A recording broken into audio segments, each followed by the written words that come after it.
Tipos de bus de datos. Existen dos grandes tipos clasificados por el método de envío de la información, bus paralelo o bus serial. Hay diferencias en el desempeño y hasta hace unos años se consideraba que el uso apropiado dependía de la longitud física de la conexión. Para cortas distancias el bus paralelo, para largas el serial. Bus paralelo es un bus en el cual los datos son enviados por bytes al mismo tiempo, con la ayuda de varias líneas que tienen funciones fijas. La cantidad de datos enviada es bastante grande con una frecuencia moderada y es igual al ancho de los datos por la frecuencia de funcionamiento. En los computadores ha sido usada de manera intensiva desde el bus del procesador, los buses de discos duros, tarjetas de expansión y video, hasta las impresoras. Diagrama de bus backplane con extensión del bus de procesador. El From-C de bus de los procesadores Intel es un bus de este tipo y como cualquier bus presenta unas funciones en líneas dedicadas. Las líneas de dirección son las encargadas de indicar la posición de memoria o el dispositivo con el que se desea establecer comunicación. Las líneas de control son las encargadas de enviar señales de arbitraje entre los dispositivos. Entre los más importantes están las líneas de interrupción, DMA, y los indicadores de estado. Las líneas de datos transmiten los bits de forma aleatoria, de manera que por lo general un bus tiene un ancho que esta posición de 2. Bus serie. En esto los datos son enviados bit a bit y se reconstruyen por medio de registros o rutinas de software. Está formado por pocos conductores y su ancho de banda depende de la frecuencia. Es usado desde hace menos de 10 años en buses para discos duros. Funcionamiento. La función del microbús es la de permitir la conexión lógica entre distintos subsistemas de un sistema digital, enviando datos entre dispositivos de distintos órdenes, desde dentro de los mismos circuitos integrados hasta equipos digitales completos que forman parte de supercomputadoras. La mayoría de los buses están basados en conductores metálicos por los cuales se transmiten señales electrónicas que son enviadas y recibidas con la ayuda de integrados que poseen una interfaz del bus dado y se encargan de mejorar las señales y entregarlas como datos útiles. Las señales digitales que se transmiten son de datos, de direcciones o señales de control. Los buses definen su capacidad de acuerdo a la frecuencia máxima de envío y al ancho de los datos. Por lo general, estos valores son inversamente proporcionales. Si se tiene una alta frecuencia, el ancho de los datos debe ser pequeño.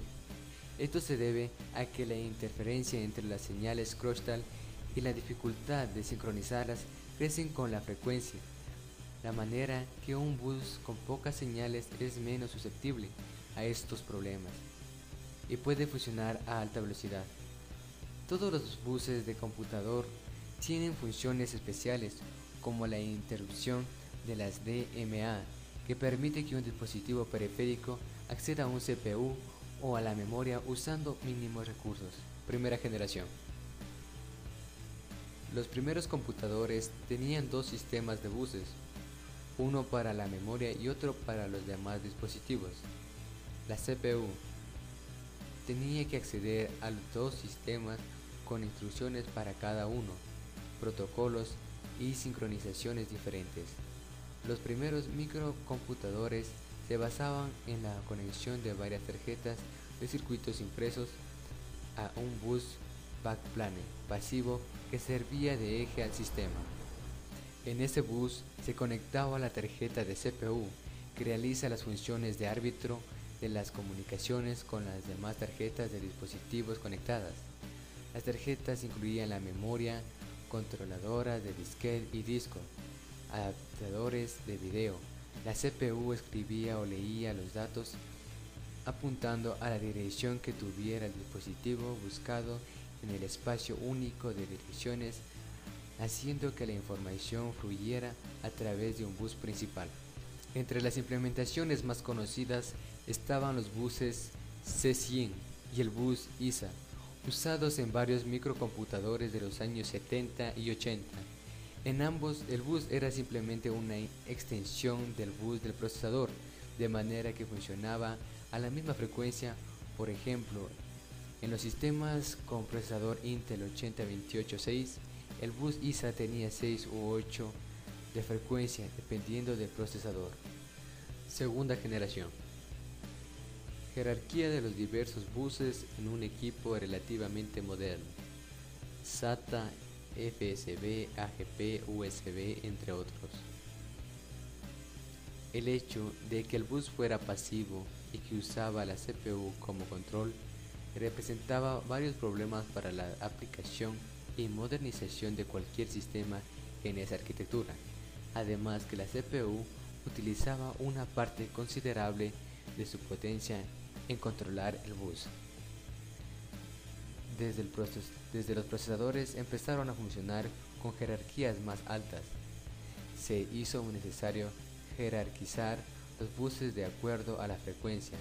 Se creó el concepto de bus de sistema, conexión entre el procesador y la RAM, y de buses de expansión, haciendo necesario el uso de un chipset. El bus ISA utilizado como backplane en CPU IBM original pasó a ser un bus de sistema a uno de expansión, dejando su arbitraje a un integrado del chipset e implementando un bus a una frecuencia más alta para conectar la memoria con el procesador. En cambio, el bus NUBUS era independiente desde su creación, tenía un controlador propio y representaba una interfaz estándar al resto del sistema, permitiendo su inclusión en diferentes arquitecturas. Fue usado en diversos equipos, incluyendo algunos de Apple, y se caracterizaba por tener un ancho de 32 bytes y algunas capacidades plug and play, autoconfiguración que lo hacían muy versátil y adelantado a su tiempo. Entre otros ejemplos de estos buses autónomos estaban AGP y el bus PSI. Tercera generación. Los buses de la tercera generación se caracterizan por tener una conexión punto a punto, a diferencia de los buses de arriba, nombrados, en los que se comparten señales de reloj y otras partes de bus. Esto se logra reduciendo fuertemente el número de conexiones que representa cada dispositivo usando interfaces seriales. Entonces cada dispositivo puede negociar las características de enlace al inicio de las conexiones y en algunos casos de manera dinámica, al igual que sucede en las redes de comunicación. Entre los ejemplos más notables están los buses PCI Express, el InfiniBand y el Hopper Transport. Arquitectura. En arquitectura de computadores, el bus es un sistema digital que transfiere datos entre los componentes de una computadora o entre computadoras. Está formado por clases o pistas en un circuito impreso, dispositivos como resistencias y conductores, además de circuitos integrados. En los primeros computadores electrónicos, todos los buses eran de tipo paralelo, de manera que la comunicación entre las partes del computador se hacía por medio de cintas o muchas pistas en el circuito impreso, en los cuales cada conductor tiene una función fija y la conexión es sencilla, requiriendo únicamente puertos de entrada y salida para cada dispositivo. La tendencia en los últimos años en el uso de buses seriales con el USB, Custom Firewall, para comunicaciones con periféricos y el reemplazo de buses paralelos para conectar toda clase de dispositivos, incluyendo el microprocesador con el chipset en la propia placa base, con conexión con lógica compleja que requieren en algunos casos gran poder de cómputo en los propios dispositivos, pero que poseen grandes ventajas frente al bus paralelo que es menos inteligente. Existen diversas especificaciones de buses que definen un conjunto de características mecánicas como conectores, cables y tarjetas, además de protocolos electrónicos y de señales.